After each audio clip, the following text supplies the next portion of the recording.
eu quero ser chefe porque eu quero mandar. Eu quero chegar a um lugar de liderança para poder ter as ferramentas e as condições para promover uma transformação na sociedade. E pensar nessa transformação social a partir das estruturas, né, da sociedade, transformar as estruturas da sociedade, por exemplo, transformar a família, transformar o poder, a administração, né, transformar as estruturas, né, da sociedade e as práticas também. Essas práticas e essas estruturas que são entendidas como aquelas que estão estruturadas de forma que criam essas desigualdades. Então, pensar, por exemplo,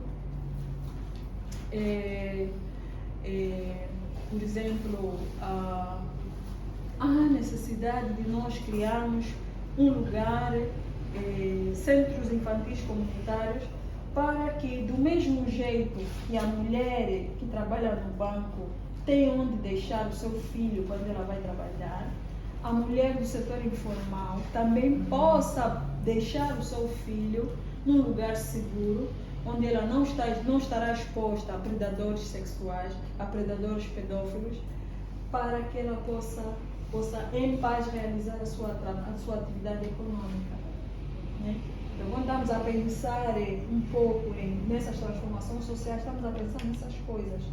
Pensar em, por exemplo, uma coisa que muita gente às vezes não sabe, as mulheres feministas, por exemplo, defendem o direito à licença paternidade, porque entendem que o trabalho do cuidado, uma mulher no pós-parto, demanda tanta coisa que ela precisa que o companheiro, o pai da criança, esteja também disponível para ajudar. Sim.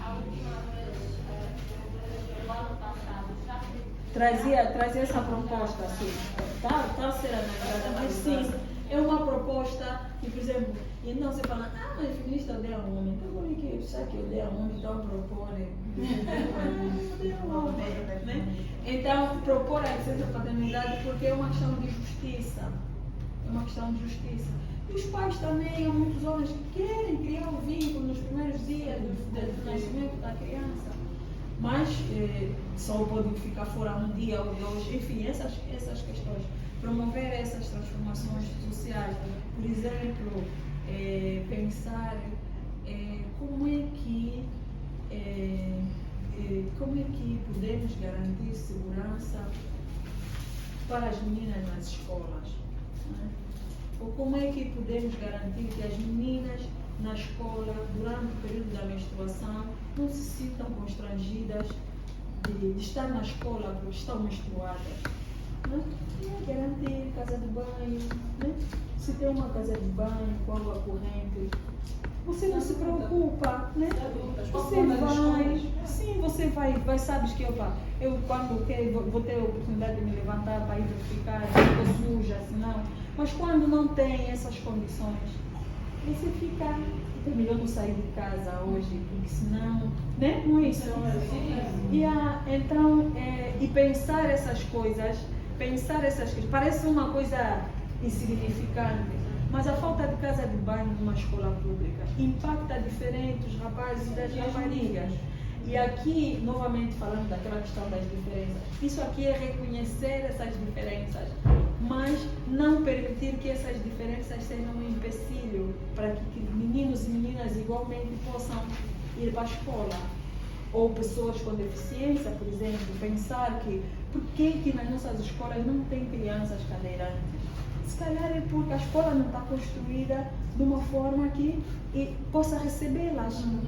Então, pensar, porque a escola tem que estar construída de forma que garanta a inclusão, para que todos os elementos da sociedade possam aceder de forma igual aos recursos públicos. A escola pública é um recurso público, não é? Então, nós não podemos dizer, não, mas não há nenhuma lei que proíbe a pessoa de ir. Está bem, a lei não proíbe, mas as condições estruturais, né? As infraestruturas não limitam limitam de facto as pessoas com deficiência visual. Que investimento estamos a fazer na escola para que as pessoas com deficiência visual possam estudar? Que investimento? Enfim, também essas coisas, porque, por exemplo, se você diz que não, mas nós, é uma inclusão, nós fizemos a escola, não tem impedimento para ninguém ir, mas depois você põe a escola, a sala de aula está no segundo andar. E não tem elevadores. Claro que você está criando um empecilho a mais para a pessoa que usa a cadeira de rodas para chegar, não é? O pai e a mãe precisam de fazer uma série de outras provisões para garantir que essa criança possa ir. Então, são essas questões que o feminismo procura questionar, criticar e refletir e também trazer algumas soluções. Portanto, não é uma liderança voltada apenas para a satisfação do indivíduo, para a satisfação pessoal. Então, já falei das estruturas, das práticas que oprimem e exploram mulheres e outros grupos marginalizados. Então, porque essas opressões não são só para as mulheres. Claro que as mulheres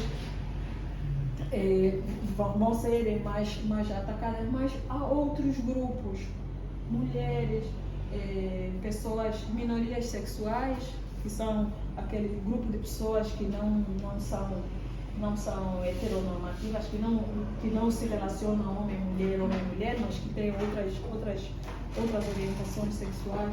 Mulheres pessoas que se identificam com gênero diferente do sexo com que nasceu, enfim, todas essas pessoas, por exemplo, que vivem, pessoas com deficiência, pessoas que são de etnias discriminadas, por exemplo, pessoas, estrangeiros que vivem nos nossos territórios, porque muitas vezes a gente sabe como é que os estrangeiros, refugiados, muitas vezes são tratados.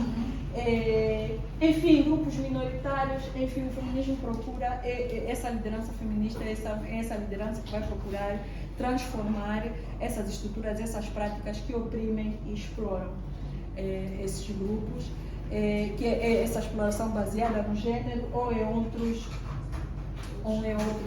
marcadores sociais.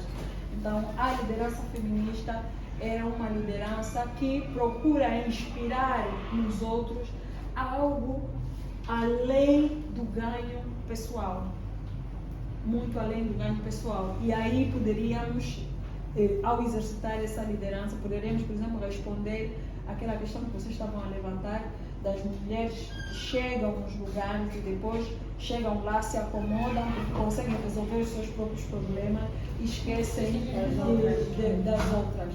Okay? É uma liderança voltada para inspirar nos outros algo além do ganho pessoal. É uma liderança voltada para promover uma transformação na sociedade, para realizar esse sonho, né?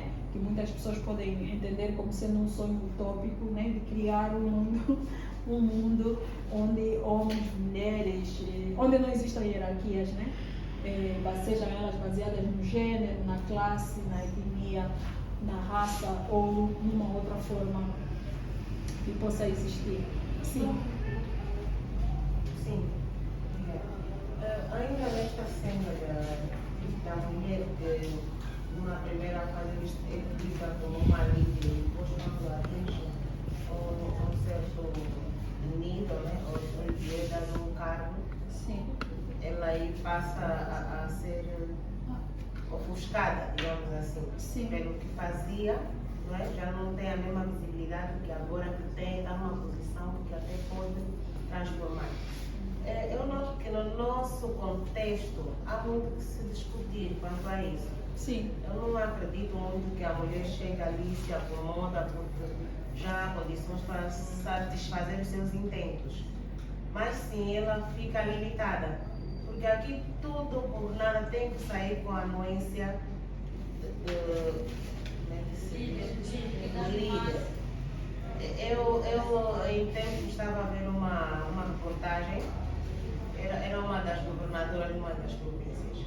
Ela, enquanto esteve aqui, fazia as atividades, conseguia fazer com uma ou outra dificuldade, mas mas já tinha mais visibilidade. Depois, quando foi para uma outra província, ela disse que estava a depender, queria fazer, já tinha os projetos, não é? Tudo em carteira, mas tinha que depender da anuência daqui de Luanda. E era uma dificuldade tal que há coisas que não dependem mesmo dela.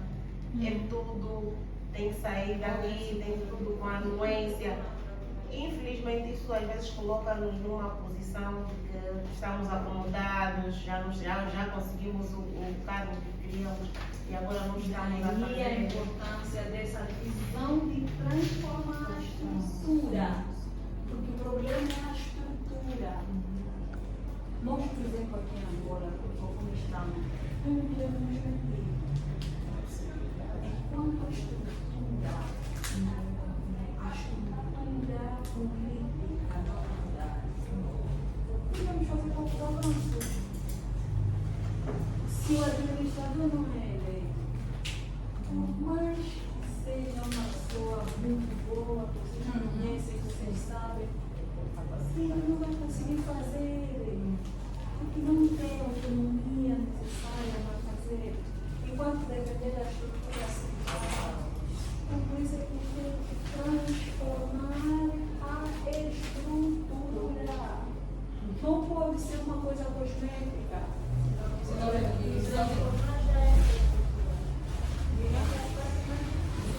É difícil, mas tem que ser. Eu como bocado pode ser. Eu como professora.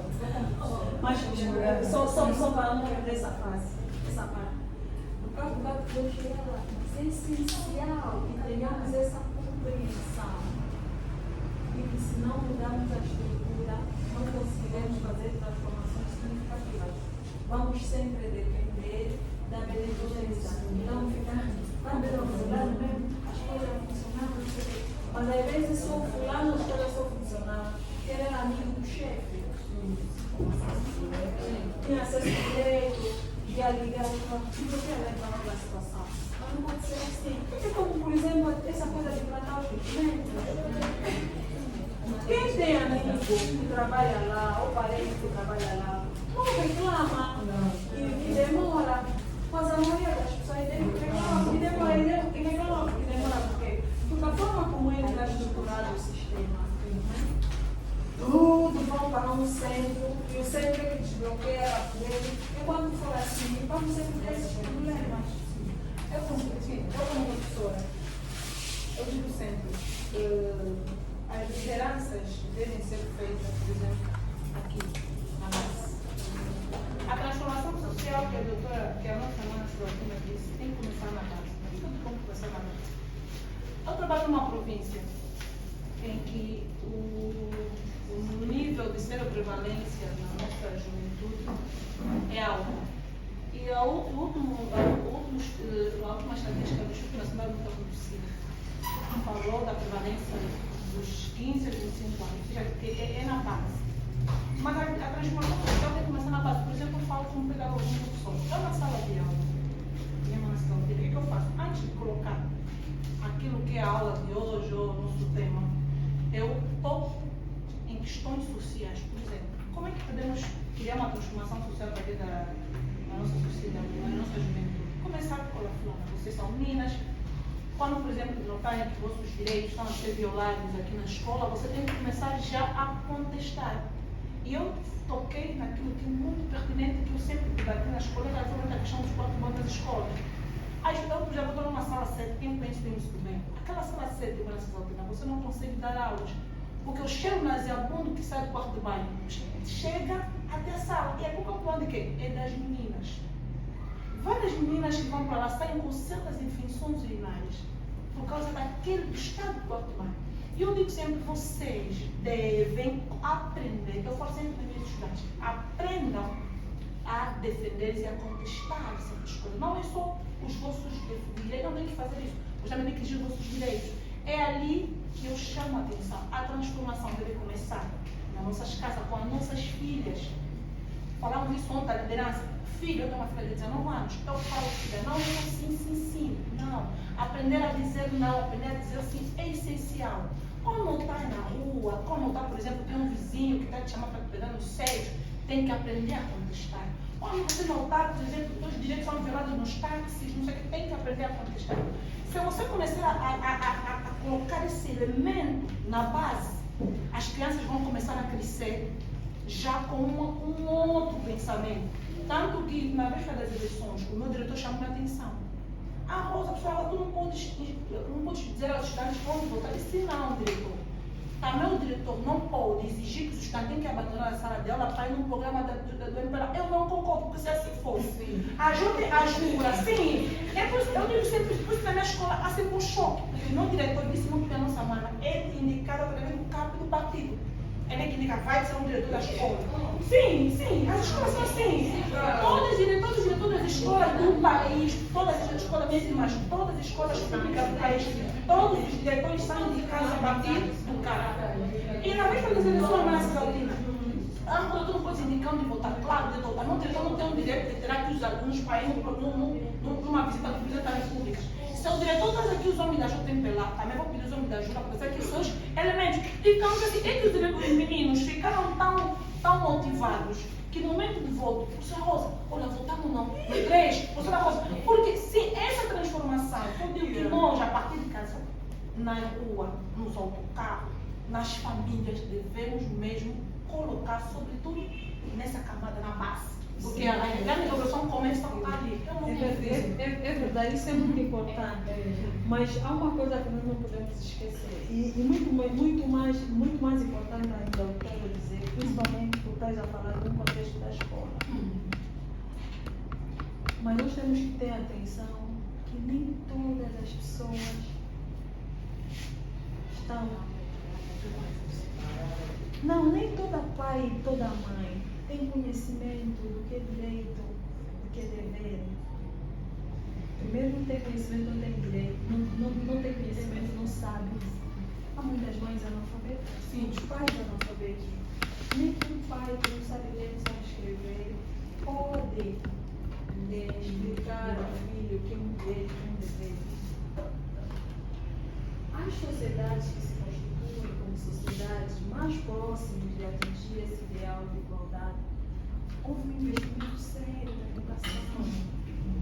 O papel da educação não é só ensinar a ler, escrever, somar, dividir.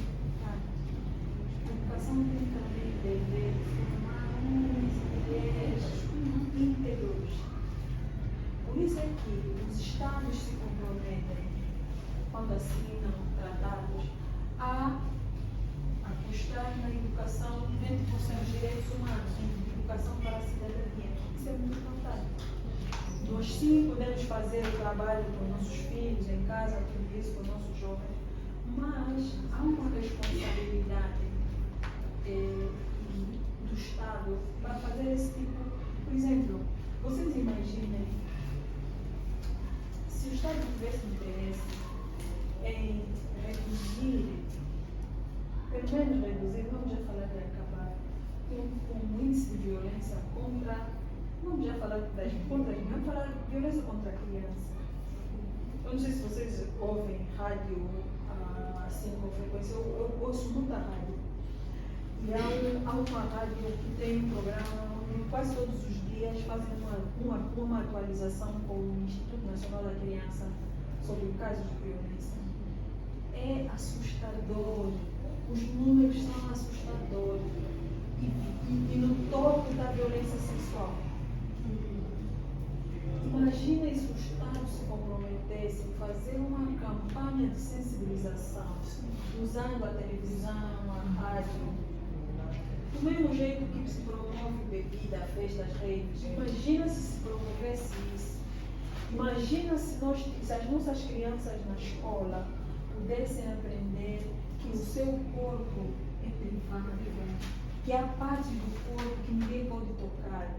Imagina quantas crianças poderiam ter força para chegar em casa e dizer: mamãe, o que fulano me fez, Imagina se houvesse. Mas não, o que é que nós vimos? Nós vimos, por exemplo, ultimamente, nós até fizemos uma carta de repúdio, a Polícia Nacional a fazer um cartaz onde apresentou uma menina maquilhada e não sei o quê, e a dizer, mães, vejam como estão a vestir as vossas filhas para não serem vítimas de violência. É o Estado a validar um posicionamento que é machista, que é sexista e que culpabiliza a vítima. Está vendo, né? Nós estamos longe. Nós estamos longe, muito longe. Atrás do atraso. Por isso é que nós precisamos nos empoderar todos os dias e tentarmos nos empoderar para inspirarmos outras pessoas. Só assim que nós vamos conseguir fazer mudanças. E é por isso, novamente, que essa liderança que eu estou aqui, esse modelo de liderança que eu estou a tentar partilhar com vocês, se preocupa com essas questões estruturais, para além do ganho pessoal. É pensar no grupo, no coletivo. Dentro dessa liderança feminista, presta-se muita atenção ao indivíduo, no sentido de dizer que o pessoal é político, no sentido de dizer que tudo o que acontece, né? Tudo que acontece, nós já dissemos aqui que política, né? Dizer política. Mas aqui o pessoal é político, significa que as coisas políticas, né? Tudo que acontece, a política, ela vai se manifestar aonde? No pessoal. Se falta água, se não tem as infecções